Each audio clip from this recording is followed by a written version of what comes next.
प्रतिदिन ज्वर के साथ ही उठते हैं और ज्वर के साथ ही सोते हैं। मतलब ज्वर आपके साथ हमेशा रहना चाहता है आपके स्वास्थ्य को व्यवस्थित करने के लिए। आपको दवाई लेने की कोई आवश्यकता नहीं, किंतु आप लोग जल्दी जल्दी घबरा जाते हैं। थोड़ा सा भी ज्वर बढ़ जाता था, हरारत है, हरारत है, हरारत है। ये हर हालत में तो रहता ही है वो, तो हरारत कैसे आ गई आपको? आधा भी ज्वर पॉइंट से बढ़ गया मान लो, तो आपको बेचैनी का अनुभव होता है। इसीलिए सभी लोग प्राय करके तप से डरते हैं, कहीं ज्वर बढ़ न जाए।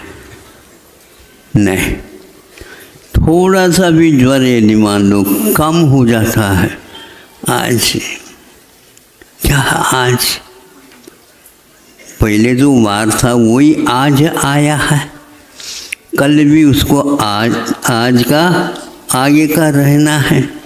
तो ये तो एक चक्रव्यूह है महाराज। फिर भी ऐसा क्यों होता है? थोड़ा सा भी ज्वर कम होता है तो अटपट सा लगता है और भारी भारी सा लगता है और बैठने की इच्छा ही नहीं होती, हिम्मत वो दूर की बात है, आदि आदि कहते। आपके पास 98 ज्वर तो ठीक रहता है, कम हो से ऊपर उठ गया तो आप ठीक नहीं रहते। इसलिए आप लोग एक प्रकार से ये बात ध्यान रखो, आपके पास कितनी क्षमता है।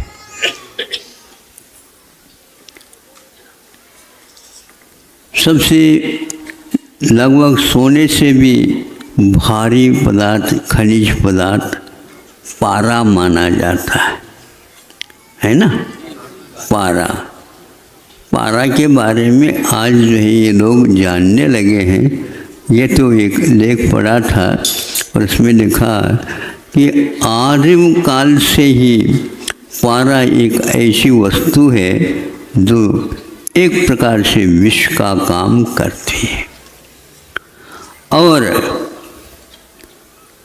आप में खून जो है वह खून एक प्रकार से लोहे के रूप में, लोह तत्व के रूप में काम करता है। जब उसमें तब्दीली आती है रक्त में, तो आपका जो तापमान है वह बढ़ने लग जाता है।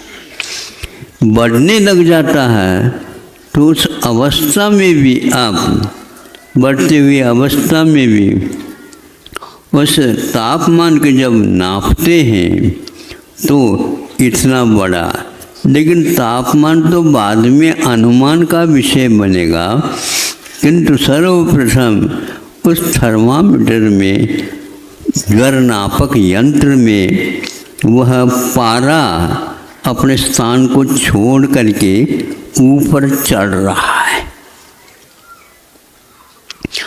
पारा दो प्रकार से चढ़ता है, चढ़ता चढ़ता चढ़ता ऊपर तक आ जाता है। 105 तक तो आप होश हवास से रह जाते, 6-7 हो जाए तो होश हवास खोते हुए चले जाते हैं और गाढ़ ध्यान में आप लीन हो जाते हैं।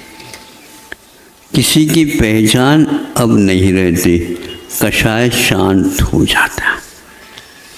अब यह यदि पारा इस प्रकार चढ़ गया तो आपका ज्वर अपने स्थान में न रह करके बाहर आ जाता है, तो यह काम होता है। हमारे भीतर जिस प्रकार पारा चढ़ जाता है, यह देखते हैं तो लगता है कि इतना तापमान आया है, लेकिन जिस समय आपको भैया इनके ज्वर तो नहीं है, कभी नहीं आता, लेकिन इनका पारा बहुत जल्दी चढ़ जाता है। क्यों, क्या बात है, असली की क्या बात है?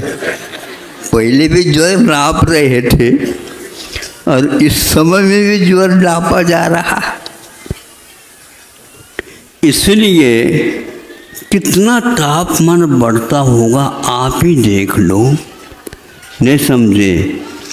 यहाँ तक माथा तप जाता है, सर्दी के दिनों में भी तप जाता है, गर्मी के दिनों में भी तप जाता है। भैया अब तो सहा नहीं जाता। जब पारे को तो आपने सहन कर लिया, और ये जो पारा चढ़ गया महाराज, ये पारा क्या चढ़ा, ये तो हमें पार कराना चाहता है। इसी को नापने के लिए हमेशा हमेशा हमें पास यंत्र होना चाहिए। और सम्यक दर्शन से नहीं नापा जाता, वो तो सम्यक चारित्र से ही नापा जाता है।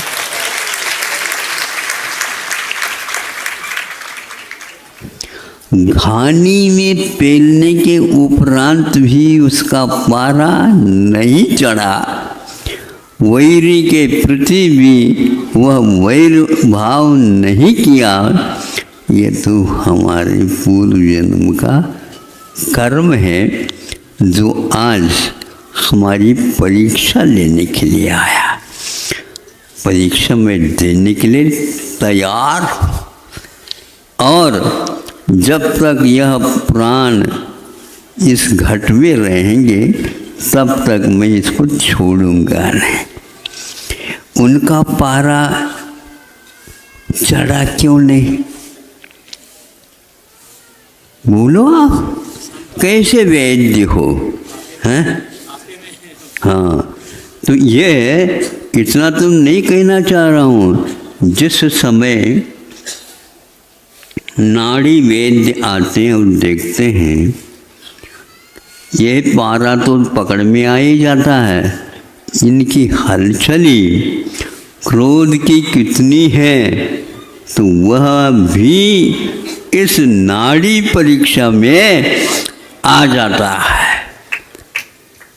तो वो कह देते यह किसी वजह से नहीं, केवल यह प्रज्ञापराध का परिणाम है। आपके बुद्धि में इस प्रकार की फितूरी भ्रांति आ गई है, उसके परिणाम स्वरूप यह पारा आपका चढ़ा हुआ। ये वेग रहते हैं। शास्त्रकारों ने इन वेगों के बारे में क्या परिणति होती है बाहर, इसका उल्लेख किया है। पुराण ग्रंथों में भी ये कथा से मालूम पड़ जाता है। किसी के प्रति आपका यदि वैर गांठ पड़ गया, अब वह भवांतर में जाने के उपरांत भी वो पारा चढ़ सकता है। उसकी पर्याय भिन्न है, अपनी पर्याय भिन्न है, नहीं समझे? मित्र थे हम पहले, लेकिन बीच में थोड़ा सा दरार आ गई, दरार बोलते हैं। ये भी उदाहरण अटपटा सा लगता है, नहीं समझे? जब गर्मी पड़ती है, धरती में दरार पड़ जाती है, और ये ऐसी धरती है जो बहुत व्यवस्थित है, लेकिन छोटी सी एक बात पर दरार पड़ गई, तो अब वह वैरम कृष्ण देशा का यह चिन्ह बताया कर्म सिद्धांत में।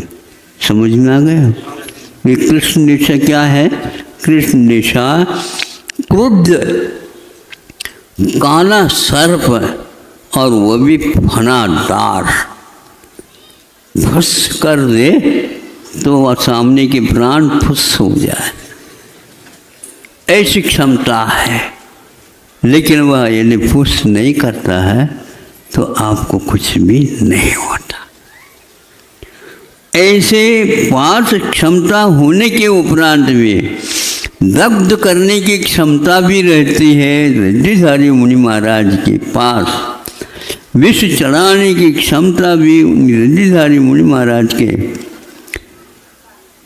पास रहती है, लेकिन उनका पारा नहीं चढ़ता है तो रिद्धि का दुरुपयोग नहीं होता हुआ शांत बैठा। तब वह सर्प भी अपने क्रोध छोड़ करके प्रणाम करता है। हमारे प्रणाम स्वीकार हो। हे वीतरागी संत, इसको भी वीतरागी बना दो। बनाया नहीं जाता बेटा, किंतु ये बनता है। कैसे बनता है? आपके सानिध्य के बिना सानिध्य में ज़्यादा भी पारा चढ़ सकता है। यदि पूर्व भव का वैर लिया हो कृष्ण लीला के साथ, तो यहाँ पर शुक्ल लीला को भी चौपट कर सकता है। अब आपकी क्षमता, आपकी समता और आपकी ममता, इन तीनों की परख आप अपने थर्मामीटर ज्वर नापक यंत्र से बार बार नापा करो। हमारे थर्मामीटर को कहीं क्षति न पहुंच जाए, इसलिए हम आपके तापमान से दूर रहना चाहते हैं। अहिंसा प्रबोध।